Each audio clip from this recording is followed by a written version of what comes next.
Jadi Indonesia yang damai ini nggak lepas dari peran kitab-kitab yang datang ke kita, datang ke Indonesia. Misalnya arti kemenangan. Arti kemenangan itu tafsir yang datang ke kita. Ini yang paling terkenal kan tafsir Munir, karangannya Syekh Nawawi Al-Jawi. Itu beliau menyebut kemenangan umat Islam itu kemenangan logika.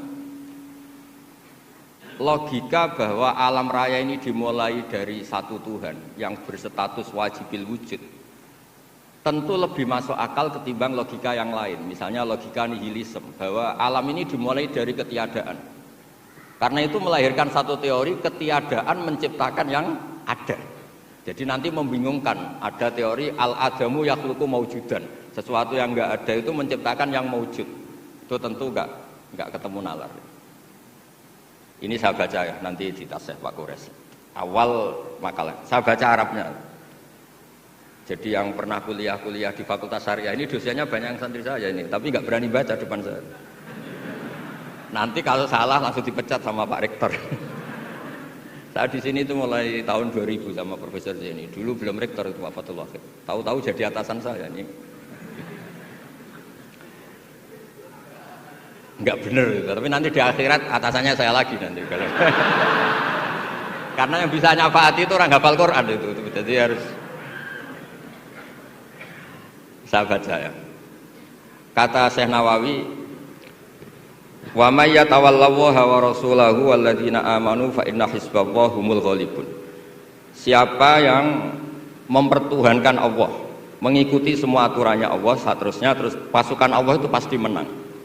Ini ikut Al-Maidah 56. Wa may yattakhidhum awliya fin nusrah fa innahum junduwa wa junduwa humul ghalibun ala a'daihim bil hujjah.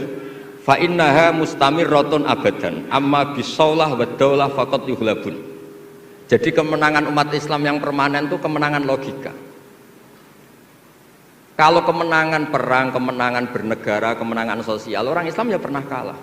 Zaman Nabi Sugeng saja pernah mengalami kalah periode Mekah. Ketika periode Madinah juga pernah mengalami kalah di peristiwa perang Uhud. Tapi kalah-kalah sosial ini tidak ada pengaruhnya dengan kalah secara logika. Logika bahwa alam ini dimulai dari satu Tuhan wajibil wujud tentu lebih mudah dicerna. Makanya beliau ngendikan menang itu ala a'daihim bil hujjah fa innaha mustamirratun abadan, karena logika itu yang abadi. Artinya gini, ketika kita secara sosial ekonomi kalah, mungkin secara apa kalah, meskipun kita tidak ingin kalah, tapi jangan pakai ukuran itu.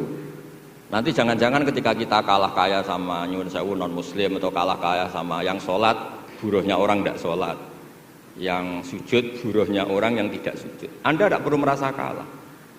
Ketika Anda kerja dan tolabul halal, itu yang merintahkan Allah. Jadi Anda tidak pernah buruh di mata Allah, distatuskan tolabul halal, orang yang mencari apa? Halal, dan itu ibadah. Karena Islam hanya mengakui hukumnya Allah.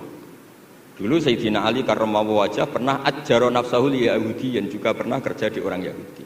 Tapi enggak merasa hina karena thalabul halal itu perintah Allah. Dulu Nabi pernah enggak punya uang. Alhamdulillah ditiru banyak umatnya, kalau enggak punya uang itu banyak alhamdulillah itu.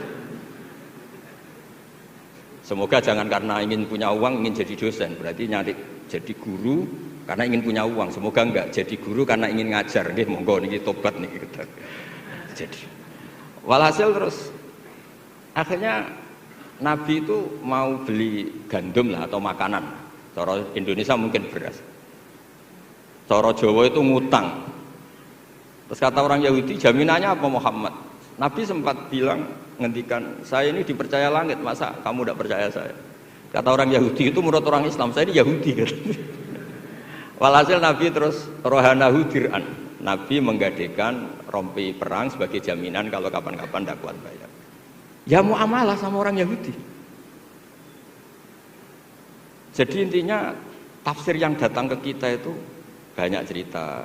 Bahkan cerita fitnah min adzabil qabri itu ceritanya Sayyidah Aisyah itu didatangi dua perempuan Yahudi. Sayyidah Aisyah itu dermawan sekali.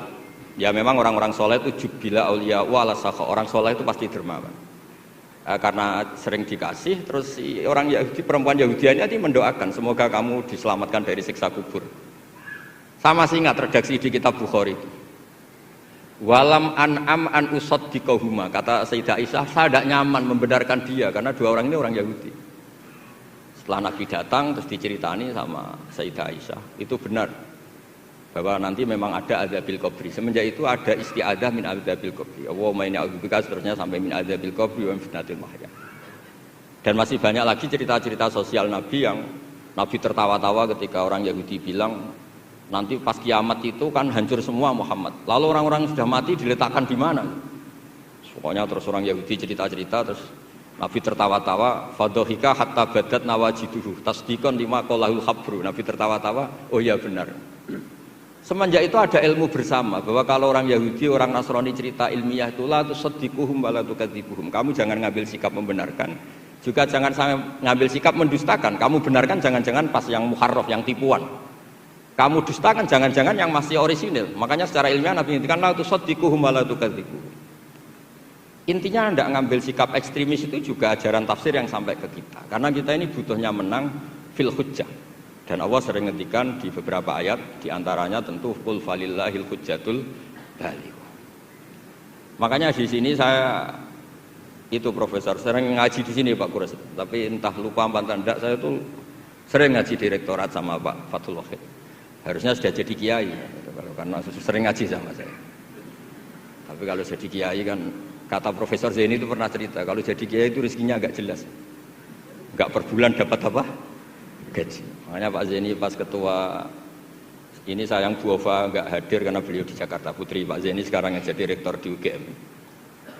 Itu ada ustadz latihan kiai itu jatuh di Indramayu, pas itu beliau ketua wilayah itu Kemenak di Indramayu. Itu jatuh, santrinya tuh susahnya bukan main, tapi kata kiainya nggak apa-apa, masih kan. Ternyata yang dipegang itu salam template itu. Jadi badannya agak dipikir tapi masih. Karena dulu jadi kiai itu susahnya minta ampun. Makanya profesi ini sudah jarang yang mau itu. Kalau jadi kiai artis banyak yang mau karena makanya saya jadi kiai di UI itu sering istighfar. Jangan-jangan ini kategori elit sehingga hisabnya besar. Makanya saya ini termasuk kiai orisinil. Jadi saya dipaksa jadi kiai di sini tapi sering nggak mau karena saya ini kiai betul. Jadi kalau fasilitas banyak takut hisab.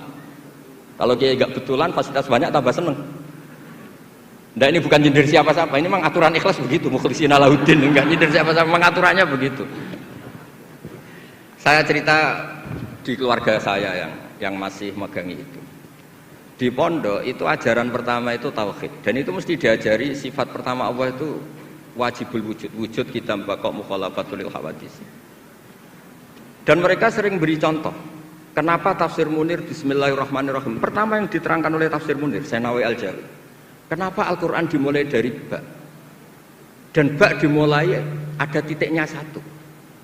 Itu Allah seakan-akan mau maklumatkan bahwa awalu hadil mawujudat adalah nuqtah wahidah. Pertama wujud, kamu gambar apa saja, saya sering cerita ini tak ulang-ulang. Kamu gambar apa saja, entah gambar jelek, entah bagus, tetap dimulai dari satu titik. Angka 1 juta sampai 1 miliar 1 triliun tetap dimulai dari angka 1. Sebab itu bak di situ kata Syekh Nawawi adalah bi kana makana wa bi yakunu mayakun. Dengan saya kata Allah yang ada menjadi ada, yang mau ada saya yang mengadakan. Unsur utamanya saya kata Allah. Nuqtatil wujud. Artinya gini, andaikan kita neladani tafsir-tafsir yang ada di Indonesia, kita ini pasti menguatkan akidah. Bukan menang kalah urusan sosial, urusan apa. Itu kedua ketiga lah, syukur-syukur menang. Tapi kalau kita paksakan itu yang nomor satu, pasti kita sering kecewa. Itu rektor UI itu mesti miskin tuh dibanding pengusaha-pengusaha Jakarta itu. Itu kalau nggak terima, saya ini rektor Universitas Islam, masa kalah kaya, kan repot nanti. Ini barokahnya qanaah, alhamdulillah gak apa-apa. Ya jadi jelas ya di sini beliau ngendikan yang menang hujah itu fa innaha mustamirratun abadan. Logika itu mustamirratun abadan. Dalam kitab Fathul Bari sarahnya Shahihul Bukhari dijelaskan kemenangan umat Islam itu iltidza dan aklian. Kita punya akidah yang secara akal itu nyaman. Coba Anda misalnya jadi muslim, Anda mungkin profesor, kayak alim, kayak top. Terus ditawari satu teori begini. Hadil maujudat khalaqahal adamu misalnya. Ini yang alam nyata ini, penciptanya adalah ketiadaan. Kamu pusing 7 keliling. Ini gimana sesuatu yang ada kok penyebabnya ketiadaan? Sebab itu dulu ada sahabat namanya Jubair bin Mut'im. Itu tokoh besar di kafir Quraisy. Saking tokohnya dia yang jadi utusan untuk membebaskan Asra Badrin, tawanan Badar. Pas dia nginep di masjid nunggu ketemu Nabi, Nabi pas sholat maghrib baca wattur wa kitabim mastur fi raqqim mansur. Didengerin sama dia sampai pada ayat am khuliqu min ghairi syai'in am humul khaliqun. Masa alam raya yang seluas ini kemudian diciptakan tanpa sebab yang ada? Atau kamu-kamu yang enggak mengakui Tuhan itu kamu pencipta langit dan bumi? Am khalaqus samawati wal ard bal la yuqinun. Nangis dia. Nangis terus sungkem masuk Islam. Sampai ngendikan fakaan nama sudi qalbi. Sebagian riwayat kada qalbi ayatir. Dengan logika yang dibangun Quran itu hampir habis, saya habis. Karena Quran sangat demokratis. Qul ara'aytum ma tad'una min dunillah aruni madza khalaqu minal ardi am lahum syirkun fis samawati. Kalau Anda merasa jadi Tuhan enggak apa-apa. Tapi tunjukkan reputasi Anda. Apa Anda menciptakan langit bumi? Apa ketika saya bikin langit kata Allah kamu ikut urun? Saya sering cerita apa kamu ikut nyumbang semen pas saya bikin langit? Enggak kan? Malah sebagian ayat Allah ngendikan ma asyadtuhum khalqas samawati wal ard. Mereka-mereka yang kamu tuhankan ketika aku bikin langit bumi, mereka di mana? Membantu saya apa kata Allah? Kok enak tahu-tahu jadi Tuhannya bumi, enggak ikut bikin, ikut jadi Tuhan gitu. Itu habis Jubair bin Mut'im. Akhirnya masuk Islam. Artinya gini, ketika Islam belum kuat, masih banyak ashabis sufa yang miskin, mondok saja numpang Nabi. Itu hujahnya sudah menang. Makanya kata Syekh Nawawi, yang mesti menang itu hujah fa innaha mustamirratun abad. Ya dicicil aja satu aja ya, nanti kapan-kapan ketemu lagi. Terus ini yang agak rileks, ini yang spesial. Saya itu jarang pergi sama istri saya gara-gara memang adatnya gitu. Saya karena soal Pak Kores tadi istri saya ikut karena Pak Kores juga bawa istri. Ini spesial betul. Biasanya saya agak pernah karena adat keluarga saya itu ya begitulah. Ya jadi saya mohon semohon-mohonnya nanti Pak Kores bisa nerangkan panjang lebar. Jadi terus yang kedua ya dua aja lah dua. Ya ayyuhalladzina amanu sabiru. Di sini dijelaskan ala masyaqqatil istidlal fi ma'rifati tauhid wan nubuwah wal ma'ad. Wa ala masyaqqatis istinbatil jawab an syubuhati nahwil falasifah. Wahai orang-orang yang beriman, bersabarlah kamu. Di sini artinya sabar itu apa? Membuat logika yang mudah difahami banyak orang, kemudian orang itu mencintai Allah dan Rasul. Dulu itu ada orang Bedui. Ketika Imam Asy'ari berpendapat, iman yang diterima itu imanul mufakkir, bukan imanul muqallid. Enggak boleh taklid buta dalam iman. Terus ditentang banyak orang. Dulu zaman Nabi banyak orang Bedui imannya diterima. Terus kata Imam Asy'ari, coba kamu jalan-jalan di kampung. Ternyata orang kampung ketika ditanya, bima arafta rabbak?